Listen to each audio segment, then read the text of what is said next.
This show really touched me. There's been some confusion out there about what a douchebag is, so let me just.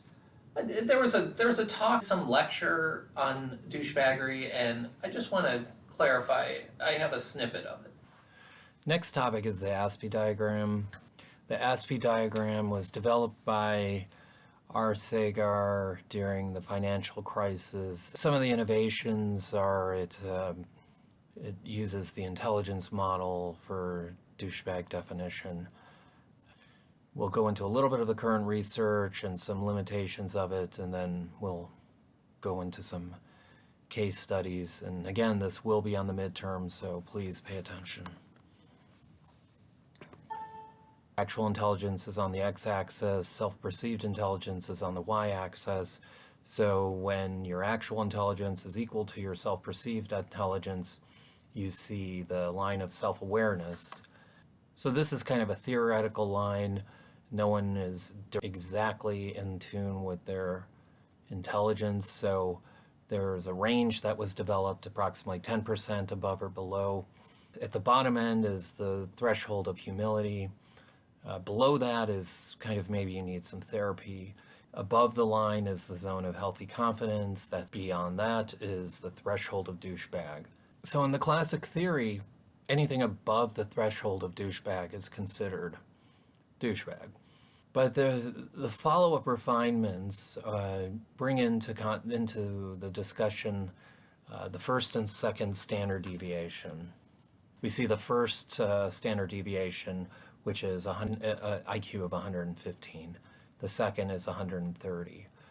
The threshold of douchebag, it follows the 10% above the line of self-awareness, and then it starts to diverge from it and around 115 for standard deviation, and then it begins to approach the asymptote with an IQ of 130, and that is considered the level where, regardless of your intelligence, if you come across as someone above IQ of 130, you're still being a douche, even if you are that smart, a douche.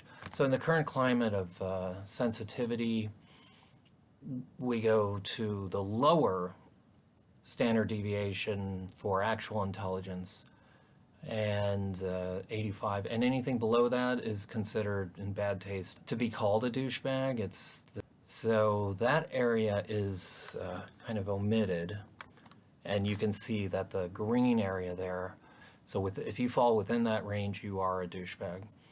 Now, another great topic of cutting-edge research, as the actual intelligence increases, your self-perceived intelligence actually decreases, meaning you have the ability to realize that you don't know so much. And anyone who comes across as an IQ above 130 actually doesn't have that IQ, because anyone who would have that IQ would know better than to be such a douche. Also, projected and self-perceived intelligence are not necessarily the same thing. And in some cases, they are a sign of insecurity, which leads us to our next slide. Limitations and usage of the ASPI diagram. So the limitations are insecurity, as I said, so that's a huge part of being a douche. A lot of times they are just these sad little figures that we should feel sorry for, but they are just so unbearable that they are a douche. Another thing is self-absorption. They're so absorbed in themselves that they just have no awareness or empathy for people around them. A traditional douche characteristic. And then there's a lot of other emerging research. We'll touch on those subjects in a following lecture. So we'll go into some case studies using the ASPI. We'll graph them on the diagram.